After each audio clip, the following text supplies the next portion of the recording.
ETF index mutual funds నేర్చుకుని stock మార్కెట్లో రాణించాలనుకుంటున్నారా? వెంటనే ఈ నెంబర్కి కాల్ చేయండి. రమగారు, శ్రీరామనవమి శుభాకాంక్షలండి.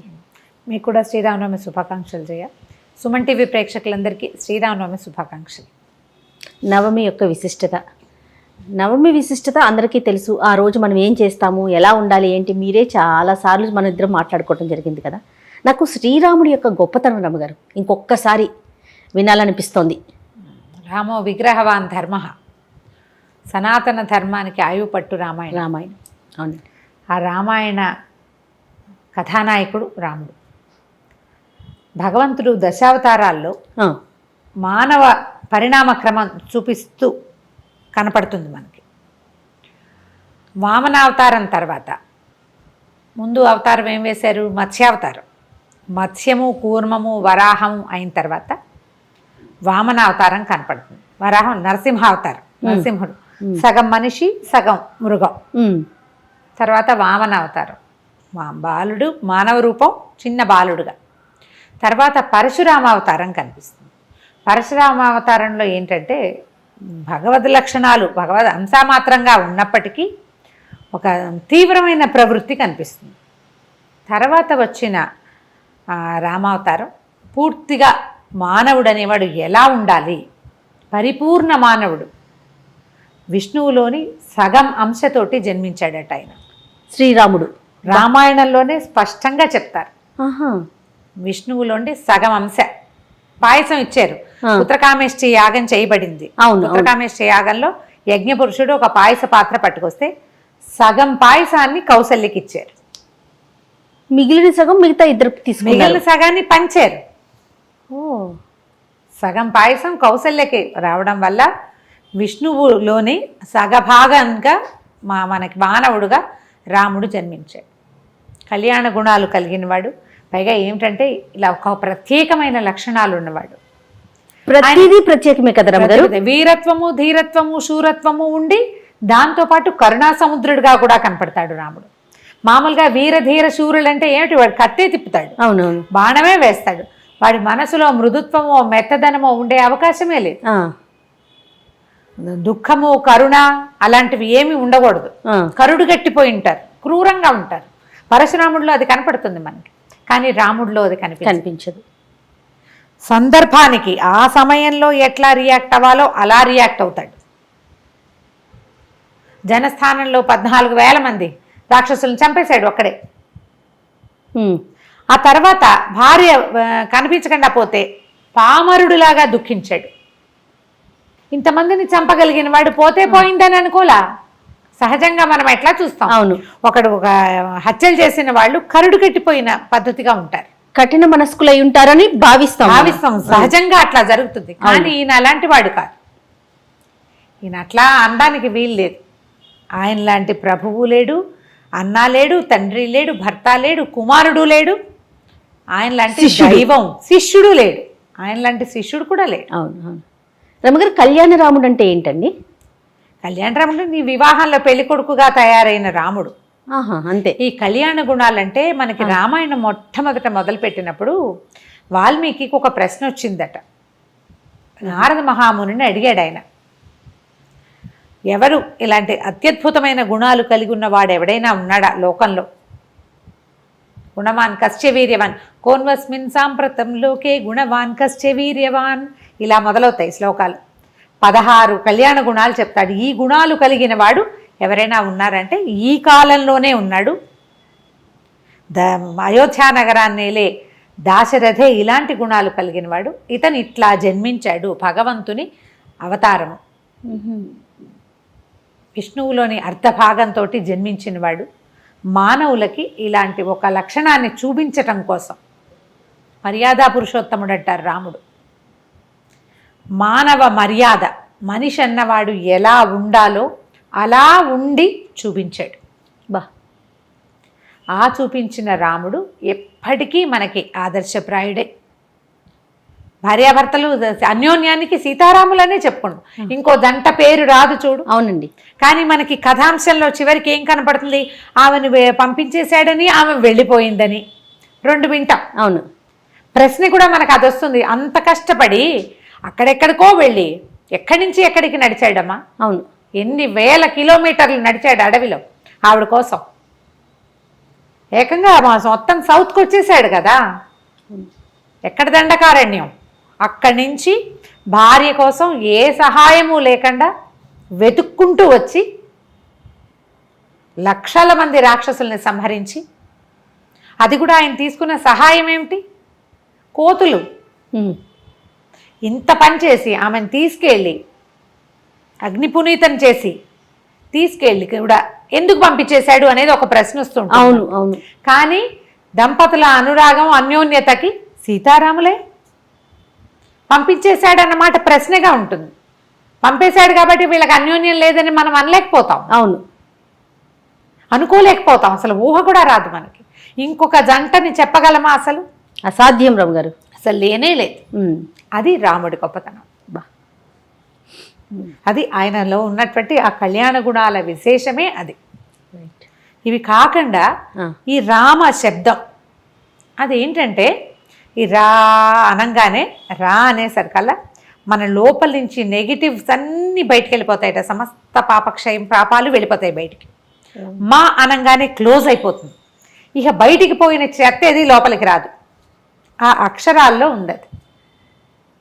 ఒక్కసారి రామ అంటే సహస్రనామాన్ని చదివినట్టుగా 1000 సార్లు జపించినట్టు, విష్ణువుని 1000 మాటలు తలుచుకున్నట్టు. అంత అత్యద్భుతమైన రామశబ్దాన్ని ఇంత అత్యద్భుతమైన గుణాలున్న పరిపూర్ణ మానవుడిగా అవతరించిన భగవంతుడికి పెట్టారు. మనకి ఎన్ని అక్షరాలు ఉన్నాయి తెలుగులో, సంస్కృతంలో, పోని మన భాషలో.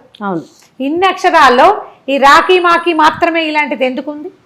ఆ ఉన్న అత్యద్భుతమైన విషయాన్ని ఈ ప్రభువుకి ఇచ్చి దాన్ని భూలోకవాసులకి అప్పచెప్పారు. మనకి ఋషులు మునులు ఎలాంటి వాళ్ళు జయ, ఎంత విజనరీ పీపుల్. ప్రపంచాన్ని ముందుకి చూడగలరు. మనం ఏం చూస్తాం? 10 ఏళ్ళకి ప్లాన్ చేసుకుంటాం అంతే. అది ఒక 2వ రోజునే ప్లాన్ పాడైపోయే అవకాశం ఉంది. ముందు నాటికి ఏం జరగబోతోందో మనం ఏనాడు ఊహించలేం. ఏదో వేగ్గా ఒకటి వస్తుంది. ప్రపంచం మొత్తం ఏం జరగబోతోందో మనకి 1000 సంవత్సరాల నాటి ఋషులే చూసి ముందుగానే చెప్పారు మనకి. ముందుగానే ఇది పెట్టుకోండి, నామజపం చేయండి, ఈ యుగంలో ఇది చేయాలి, ఈ యుగంలో ఇది చేయాలి, ఈ యుగంలో ఇది చేయాలి, ఈ కలియుగంలో నామ సంకీర్తనం చేయాలని చెప్పారు. నువ్వు ఆ మాట అనుకుంటూ ఉండు. నీలో ఉన్న నెగిటివ్ ఎనర్జీ బయటికి పోతుంది. నెగిటివ్ ఫోర్సెస్ నిన్ను అంటే తప్పు వైపుకి నెట్టేసేవన్నీ తగ్గిపోతాయి. అంతే. వాటిని మళ్ళీ లోపలికి రానివని అక్షరం కూడా దాని వెనకాలే ఉంది. అది చేసుకో. ఇది ఎంత ఆలోచించి చేసుంటారు. మనం ప్రశ్నిస్తాం, ప్రశ్నే మనకి వస్తుంది. కలియుగంలో ఏంటంటే ప్రశ్నించటమే కలియుగ లక్షణం. మనకు ఈ కథల్లో మొట్టమొదటి చెప్పుకునే పరీక్షిత్తు కథ. ఆయన ప్రశ్నించాడు, సమాధానం రాలేదు. నేను నిన్ను అడిగా, నువ్వు చెప్పలేదు, ఈమెకి ఇష్టం లేదనుకుని పోవాలి అంతే. నేను నిన్ను తన్నటమో కొట్టటమో చేస్తే కదా అంతే. పర్యవసానం చూడాల్సిందే. పరీక్షిత్ ఏం చేశాడు? శమీక మహర్షిని అడిగాడు. ఆయన సమాధానం చెప్పలేని ధ్యానంలో ఉన్నాడు. అక్కడ ఉన్న ఒక చచ్చిన పాముని తీసి ఆయన మెళ్ళ వేశాడు.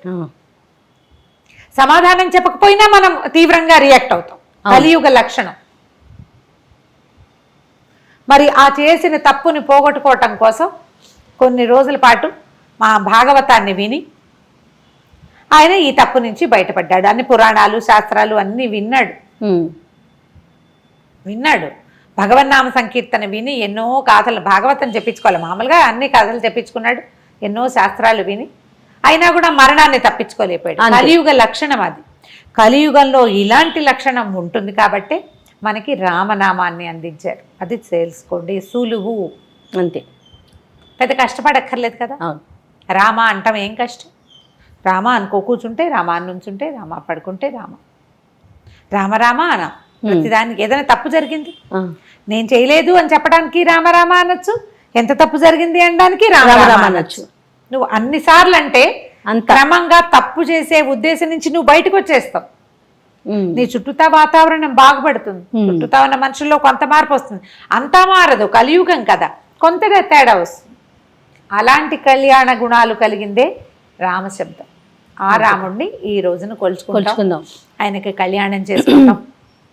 భద్రాచలం మనకు శ్రీరామ నవమి అనగానే భద్రాచలమే గుర్తుకొస్తుంది కదా మనకి క్యాలెండర్స్ లో భద్రాచల శ్రీరామ కళ్యాణం అని రాస్తారు. రాసేవారు. ఇప్పుడు క్యాలెండర్లు ఈ మధ్య చూడటం లేదు. వెంకటరామ వాళ్ళ దాంట్లో ఉండేది. ఎందుకంటే ఇది కంచర్ల గోపన్ గారు రామదాస్ గారు మొదలుపెట్టిన ప్రక్రియ కదా. మామూలుగా ఈ పుట్టినరోజు నాడు వివాహాలు చేయటం అనేది లేదు. అవును, మనకి ఏ జయంతి నాడు, హనుమ జయంతి, శ్రీకృష్ణ జయంతి ఎన్ని వస్తాయి. అవును, వినాయక చవితి, వివాహాలు చేయంగా మనం చెయ్యము. జన్మతిథి నాడు వివాహం చేయటం అనేది ఎక్కడా లేదు, ఏ దేవుడికి జరగదు. మనకు కూడా వివాహాది తిథులు నిర్ణయించేటప్పుడు జన్మతిథిలో చేయరు అనుకుంటున్నాను జయ. నేను చెయ్యరు. ఓకే, ఇది అది చూసుకుంటే తిథిలో కాదు, జన్మ నక్షత్రంలో చెయ్యరు బహుశా. ఇప్పుడు ఏంటంటే మనం జన్మ నక్షత్రం ఈ తిథి నాడు, శ్రీరామనవమి నాడు, ఆ రోజు రాముల వారి నక్షత్రమైన పునర్వసు కూడా కలిసి వస్తే ఇంకా విశేషమట. కొంచెం అటు ఇటుగా పోతుంది. ప్రతిసారి కరెక్ట్గా రాకపోతుంది. తిథి నియమమే పెట్టుకుంటాం. శ్రీరామనవమి నాడు మన భద్రాచలంలో రాముల వారి కళ్యాణం చేస్తాం. ఊరూరా చలువ పందిళ్ళు వేస్తారు. అన్ని చోట్ల ప్రతి చిన్న ఊర్లోనూ చేతనైనంత ఇదిగా సీతారామ కళ్యాణం జరుపుకుంటాం. ఇళ్లల్లో చేసుకుంటాం. లాస్ట్ ఇయర్ మేము కూడా చేసాం. ఓకే, సీతా కళ్యాణం చేస్తే ఏంటంటే మనకు ఆడపిల్లలు లేని వాళ్ళకి కన్యాదాన ఫలితం లభిస్తుంది. అదొక ఫీలింగ్. రాముల వారి కళ్యాణం చేసుకుంటే మనకి మంచిది, పిల్లలకి మంచిది, సంసారానికి మంచిది, మనకే ఒక సాటిస్ఫాక్షను. ఈ కళ్యాణాన్ని ఇవాళే కాకుండా మన పెళ్లి రోజులు అప్పుడు ఏవైనా మనం గృహప్రవేశం చేసుకున్నప్పుడు అలా కూడా చేసుకోవచ్చు జయ. ఓకే, సీతారామ కళ్యాణం చేయొచ్చు. భగవంతుని కళ్యాణం మనకి మన మంచి పరిస్థితుల్లో చేసుకోవచ్చు. మన పెళ్లి రోజునే మనం ఇంట్లో సీతా కళ్యాణం జరిపించుకోవచ్చు. ఓ పురోహితుని పిలిస్తే సీతా కళ్యాణ ఘట్టం చక్కగా జరుపుతారు, చేసుకోవచ్చు. సీతా కళ్యాణం ఈ రోజునే మనం శ్రీరామనవమి రోజునే కళ్యాణం జరిపించుకోవచ్చు. మన ఇంట్లో చేసుకోవచ్చు. ఒక పురోహితుని మన వాళ్ళని చుట్టాల పక్కాలని పిలుచుకుని విశేషంగా చేసుకుంటే ఆడపిల్లలకి పెళ్లి కావాల్సిన ఆడపిల్లలు ఉంటే వాళ్ళకి రాముడు లాంటి భర్త లభిస్తాడు. మనకు ఆడపిల్లలే లేకపోతే సీతాదేవిని కన్యాదానం చేసిన ఫలితం మనకు లభిస్తుంది. ఆడపిల్లలు పుడతారు, అది కూడా చెప్తారు ఇంట్లో ప్రధానంగా మనము. అవును, దీంతో పాటుగా మనం చేసుకునేవి ఏంటంటే పానకము, వడపప్పు. పానకంలో కాస్త సొంటిపొడి, మిరియాల పొడి వేసి పానకం. ఇప్పుడు ఎండాకాలం మొదలవుతుంది, చైత్రమాసం కదా. అవునవును, ఎండాకాలం మొదలవుతుంది. ఈ నవరాత్రులు మొదటి రోజు నుంచి, ఉగాది రోజు నుంచి మొదలుపెట్టి 9 రోజులు కళ్యాణానికి జరగవలసినటువంటి అన్ని రకాల విధులు జరిపి 19వ నాడు కళ్యాణం చేసుకోవటం ఒకటి. 10వ నాడు పట్టాభిషేకం చేసుకుంటారు. ఒకవేళ ఇలా కళ్యాణాలు పట్టాభిషేకాలు చేయకపోతే మనం దీని రోజున, శ్రీరామనవమి రోజున పుత్రకామేష్టి యాగం, శ్రీరామ జననం చదువుకోవచ్చు, సీతా కళ్యాణ ఘట్టం చదువుకోవచ్చు, పట్టాభిషేక సర్గ చదువుకోవచ్చు రామాయణంలోంచి. ఓకే, పట్టాభిషేకం కూడా చదువుకోవచ్చు. దశమి నాడు పట్టాభిషేకం చేస్తారు చాలా చోట్ల. భద్రాచలంలో కూడా పట్టాభిషేకం జరుగుతుంది, నా జ్ఞాపకం ఉంది. ఇది వరకు రేడియోలో వినేవాళ్ళం. మా దువ్వూరు తాత గారు రాసిన జానకితో జనాంతికం కూడా వింటూ ఉండేవాళ్ళం. సీతాదేవితో ఆయన మాట్లాడింది అనమాట. చాలా బాగుంటుంది టాక్ షో. చక్కగా వెనకాల నుంచి మనకి కామెంటరీ. అవును, ఇప్పుడు కామెంటరీ కొంచెం మొనాటనీగా అనిపిస్తుంది, కానీ నా చిన్నప్పటి కామెంటరీలు ఎంత బాగా గుర్తుండేవో. ఇప్పుడు మనం ప్రత్యక్ష ప్రసారాల ద్వారా కామెంటరీలు చూడవలసిన అవసరం లేదు. ఆ ప్రసారంలోనే కామెంటరీ వస్తూ ఉంటుంది. పాత పద్ధతే ఇప్పటికీ కూడా. చక్కగా సీతారామ కళ్యాణం అని మనం టీవీలో చూసేయచ్చు. అన్ని దేవాలయాల్లో జరిగే వాటిని కూడా చూడొచ్చు. అవును, రమ్మగారు అక్షతలకి ప్రత్యేకమైన స్థానం ఉందంటారు. ఏంటండి అక్షతలు అంటే? తలంబ్రాలకి.